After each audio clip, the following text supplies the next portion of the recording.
112 მომხრე და 5 წინააღმდეგი პარლამენტმა საკონსტიტუციო ცვლილებათა პროექტი მესამე მოსმენი დაამტკიცა. კონსტიტუციის ახალი პროექტის კენჭისყრამდე კი დეპუტატებმა ვენეციის კომისიის საბოლოო დასკვნაზეც ისაუბრეს. უმრავლესობა ერთხმად აღიარებს, რომ დასკვნა პოზიტიურია, საპარლამენტო ოპოზიცია კი მათ შეხედულებას არ იზიარებს. დეტალები ხათუნა ხვედელიძის სიუჟეტში.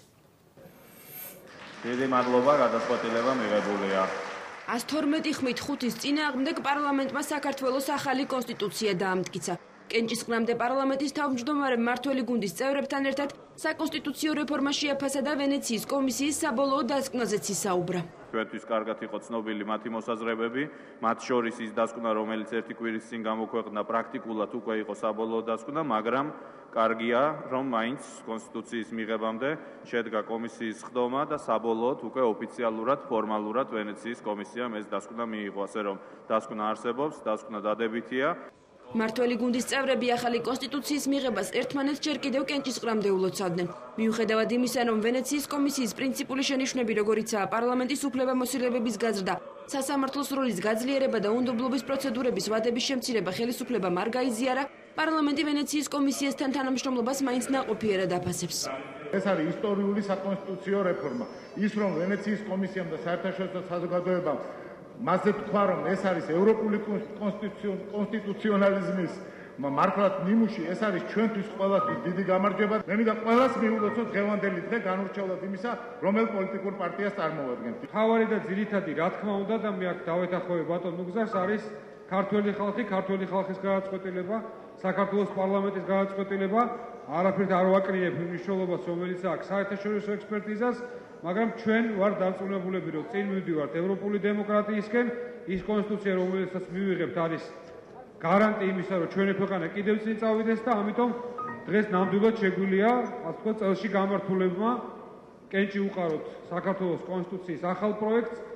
ნაციონალურ მოძრაობასთან ერთად საკონსტიტუციო ცვლილებების პროექტს, როგორც პირველი და მეორე მოსმენისას დღესაც საპარლამენტო ოპოზიციის ნაწილმა დაუჭირა მხარი. თუმცა სხდომათა დარბაზში მყოფი 117 დეპუტატიდან 5 მოწინააღმდეგეს შორის ერთ-ერთი ნაციონალური მოძრაობის წევრიც აღმოჩნდა. თამაზ დიასამიძემ პროექტის პირველი და მეორე მოსმენით კენჭისყრისას ხმის მიცემისგან თავი შეიკავა. თუმცა დღეს გია ცაგარეიშვილთან, ჯონდი ბაღათურიასთან, დიმიტრი ლორთქიფანიძესთან და კარლო კოპალიანთან ერთად ხმა კონსტიტუციის პროექტის წინააღმდეგ მისცა. კენჭისყრის დასრულების შემდეგ თამაზ დიასამიძე ტელეკამერებთან არ გამოჩენილა. პროექტის მოწინააღმდეგე დეპუტატები კი საკუთარ შეფასებებს სხდომის დასრულების შემდეგ გამოთქვამდნენ.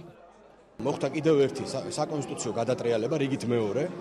პირველი იყო ამგვარი პრეცედენტი დაშვებული 2004 წლის 6 თებერვალს, ახლა დღევანდელ დღეს 15 ოქტომბერს 2010 წლის მიხეილ სააკაშვილმა ფაქტიურად ძალის გამოყენების საშუალებით ფარულად და მალულად მიუხედავად იმისა, რომ ვითომ და 25 საჯარო შეხვედრა მოაწყვეს ბატონებმა კომისიიდან, მოახდინა საკონსტიტუციო გადატრიალება ამ ქვეყანაში, მოირგო კიდევ ერთხელ ქვეყნის უმნიშვნელოვანესი კანონმდებლობა სათავისოდ. ბატონმა პარლამენტის თავმჯდომარემ განაცხადა, რომ ვენეციის კომისიამ დადო უკვე დასკვნა, სინამდვილეში ეს დასკვნა ჯერჯერობით არ არის გაცხადებული, ალბათ ორშაბათიდან იქნება გაცხადებული და მაშინ როდესაც აცხადებენ, რომ ეს არის დადებითი დასკვნა, საინტერესოა, რასთან მიმართებაში შეიძლება იქნეს განხილული როგორც დადებითი. მაშინ როდესაც მესამე მოსმენა ითვალისწინებდა მხოლოდ სარედაქციო ტიპის შენიშვნებს და მეორე მოსმენით მიღებული გადაწყვეტილება არის პრაქტიკულად საბოლოო და საბოლოოდ არის იგნორირებული სასამართლო ხელისუფლების დამოუკიდებლობის ხარისხი. შესაბამისად მიმაჩნია, რომ სრული ლეგიტიმური მორალური უფლება მქონდა, რომ წინააღმდეგი წავსულიყავი ამ კონსტიტუციის პროექტის მიმართ. კონსტიტუციის ახალი პროექტი შეაფერხებს ქვეყნის განვითარებას, ქვეყანაში დემოკრატიული პროცესების განვითარებას და ზოგადად ქვეყნის განვითარებას.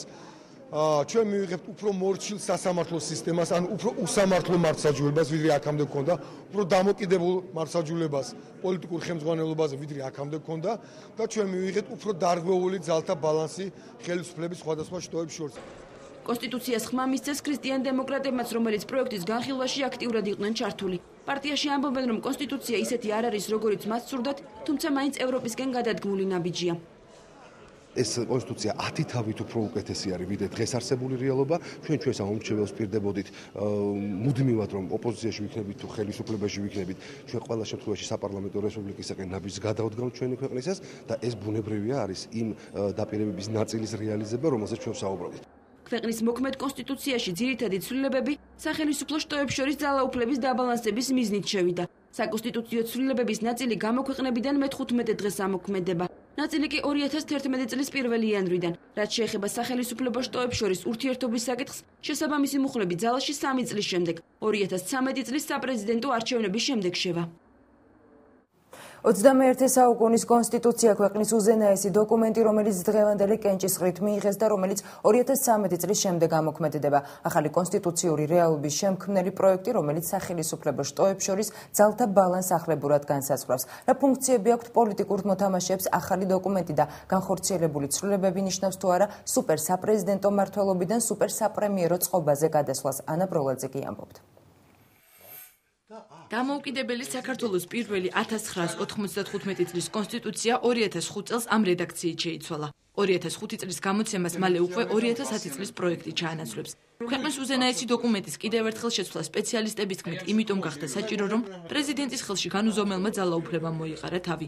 უკვე 21 საუკუნის კონსტიტუციის ავტორი ავთანდილ დემეტრაშვილი დღეს საკუთარი პროექტით კმაყოფილია და ამბობს, რომ ქვეყანას დაბალანსებული დოკუმენტი აქვს, აღმასრულებელ, საკანონმდებლო და სასამართლო ხელისუფლებებს შორის გადანაწილებული უფლებებით. თავარი მიზანი, რომელიც იყო დასახული ჩვენი დებულებით და კომისია რისთვისაც შეიქმნა, ჩემი აზრით სრულად არის მიღწეული. ჩვენი ამოცანა იყო იმ უფლებამოსილებების გადანაწილება, რომელიც პრეზიდენტ ჭარბად ჰქონდა დანარჩენ განშტოებებზე. ძველისაგან განსხვავებით, ახალ კონსტიტუციაში პირველი პირის უფლებები შეიზღუდა. პრეზიდენტი არის ქვეყნის მთავარსარდალი, რომელიც ნიშნავს გენშტაბის უფროსსა და სამხედრო პირებს, მხოლოდ პრემიერ-მინისტრის თანხმობით. განაგებს საგარეო პოლიტიკას და დებს საერთაშორისო ხელშეკრულებებს, ასევე პრემიერ-მინისტრის კონტრასიგნაციის, ანუ ხელმოწერითი დასტურის შემთხვევაში. არ აქვს უფლება იყოს პოლიტიკური პარტიის ლიდერი. არ არის უფლებამოსილი ჩაერიოს ბიუჯეტის პროექტის წარდგენაში. აღარ აქვს საკანონმდებლო ინიციირების საშუალება და ვეღარ ითხოვს საკუთარი ინიციატივების რიგარეში განხილვას. თუმცა პარლამენტის მიერ მიღებულ კანონპროექტზე კვლავ რჩება ვეტოს უფლება. პრეზიდენტი აღარ მონაწილეობს მინისტრთა კაბინეტის ფორმირებაში და ვეღარ ითხოვს მთავრობას. პროექტის ავტორების კმაყოფილების მიუხედავად, ახალგაზრდა იურისტები მიღებული დოკუმენტის მიმართ კრიტიკას არ მალავენ. საიას ხელმძღვანელი თამარ ხიდაშელი ჩართული იყო კონსტიტუციის ჩამოყალიბებისა და განხილვის პროცესში. ამბობს, რომ ცვლილებებისა და გათვალისწინებული რეკომენდაციების მიუხედავად, შედეგი დაუბალანსებელი და პოლიტიკური რისკების შემცველი კონსტიტუციაა. ვიღებს კონსტიტუციას, სადაც შესაძლო კონფლიქტების პოლიტიკურ და კონსტიტუციონალურ კრიზისში გადასვლის დიდი ალბათობა არსებობს. ვიღებთ კონსტიტუციას, რომელიც ამ კრიზისებს სავარაუდოდ ახსნას და გამოსავალს ვერ მოუძებნის. ვიღებთ კონსტიტუციას, რომელიც ასეთ კრიზისულ სიტუაციების შექმნას ხელს შეუწყობს. თამარ ხიდაშელი იმ პროცედურებს გულისხმობს, რომელიც მთავრობასა და პარლამენტს შორის ახალი კონსტიტუციით რეგულირდება. პარლამენტი მთავრობა. მთავრობის მეთაური არის პრემიერ-მინისტრი. პრეზიდენტს პრემიერ-მინისტრის კანდიდატურას პარლამენტში არჩევნების გზით უმრავლესობით მოსული პარტია წარუდგენს. უმრავლესობა აკომპლექტებს მინისტრთა კაბინეტსაც. პარლამენტის მიერ დაკომპლექტებულ მინისტრთა კაბინეტში მთავრობის ხელმძღვანელს პრემიერს შეუძლია ნებისმიერი მინისტრის გათავისუფლება ისე, რომ ანგარიშ ვალდებულება აღარ აქვს საკანონმდებლო ორგანოს წინაშე. პარლამენტს ასევე შეუძლია ცალკეული მინისტრის პასუხისმგებლობის საკითხის დაყენება, თუმცა პრემიერი ერთპიროვნულად წყვეტს დააკმაყოფილებს თუ არა ამ შუამდგომლობას. მთავრობა შეუძლია პარლამენტს წარუდგინოს საკუთარი კანონპროექტი, რომელსაც დეპუტატებმა ერთი მოსმენით 14 დღის ვადაში კენჭი უნდა უყარონ. მთავრობის ინიცირებული კანონის მიღება მინისტრთა კაბინეტისთვის ნდობის გამოცხადებას ნიშნავს. თუ პარლამენტი უარს ამბობს კანონის მიღებაზე, ეს მთავრობისთვის უნდობლობის გამოცხადება იქნება. უნდობლობის პროცედურა, ანუ უნდობლობის კონსტრუქციული ვოტუმი, შემდეგნაირად ხორციელდება. უნდობლობის გამოცხადების საკითხის დასაყენებლად საჭიროა დეპუტატთა 2/5. ინიციატივას კენჭისყრაზე მხარი უნდა დაუჭიროს პარლამენტის სიითი შემადგენლობის უმრავლესობამ. უნდობლობის გამოცხადებისთანავე პარლამენტმა უნდა წამოაყენოს პრემიერის ახალი კანდიდატურა და წარუდგინოს პრეზიდენტს. პრეზიდენტს შეუძლია ან დაეთანხმოს დასახელებულ კანდიდატურას, ან უარი თქვას მასზე. იმ შემთხვევაში, თუ პირველი პირი დაბლოკავს ახალ კანდიდატურას, პარლამენტს დეპუტატთა 3/5-ით შეუძლია პრეზიდენტის ვეტოს იგნორირება და საკუთარი კანდიდატურის დამტკიცება. წინააღმდეგ შემთხვევაში პრეზიდენტს შეუძლია უნდობლობა გამოუცხადოს საკანონმდებლო ორგანოს და დაითხოვოს. ეს ის ერთადერთი შემთხვევაა, როდესაც პირველ პირს პარლამენტის გათავისუფლება შეუძლია. კონსტიტუციონალისტი ვახტანგ ხმალაძე ამბობს, რომ მსგავსი გართულებული პროცედურებით აღმასრულებელი ხელისუფლება პარლამენტზე მანიპულირების საშუალებას ფლობს. პრეზიდენტის ძალაუფლება კი უკვე პრემიერის პოსტშია კონცენტრირებული და სუპერსაპრეზიდენტო მმართველობიდან სუპერსაპრემიეროზე გადავდივართ. სპეციალისტი ევროპელი კოლეგებისა და საერთაშორისო ორგანიზაციების შენიშვნებს იშველიებს. უცხოელი კონსტიტუციონალისტები ხელისუფლებას უნდობლობის პროცედურის გამარტივებას ურჩევდნენ, თუმცა მმართველმა გუნდმა ეს რჩევა არ გაითვალისწინა. წარმოვიდგინოთ ადამიანი, რომელიც მოყვა ავარიაში. და რომელსაც მოტყდა თქვათ ფეხი, მოტყდა მეორე ფეხი, დაუზიანდა კუჭი, დაუზიანდა ღვიძლი, ჩაემტვრა ნეკნები, ხელებზე თქვათ გადაუსკდა კანი, მოტყდა თითი და მივიყვანეთ ეს ადამიანი საავადმყოფოში. და საავადმყოფოში ეს კანი რომ გაუსკდა, ის დაუმუშავეს, ეს ჭრილობა შეუკერეს, თითი რომ მოტყდა, ეს თითი თაბაშირში ჩაუსვეს და მეტი არაფერი გააკეთეს. ბუნებრივია ჩვენ გაგვიშტება პრეტენზია. კი, მაგრამ ნახეთ, ღვიძლი აქვს დაზიანებული, ნეკნები აქვს ჩამტრული, ფეხი აქვს მოტეხილი, აბა რატო არ აკეთებ? ჩვენ 5 ჭრილობა დავამუშავეთ. 2-ით თაბაშირი დავადეთ. მეტი რა გინდათ?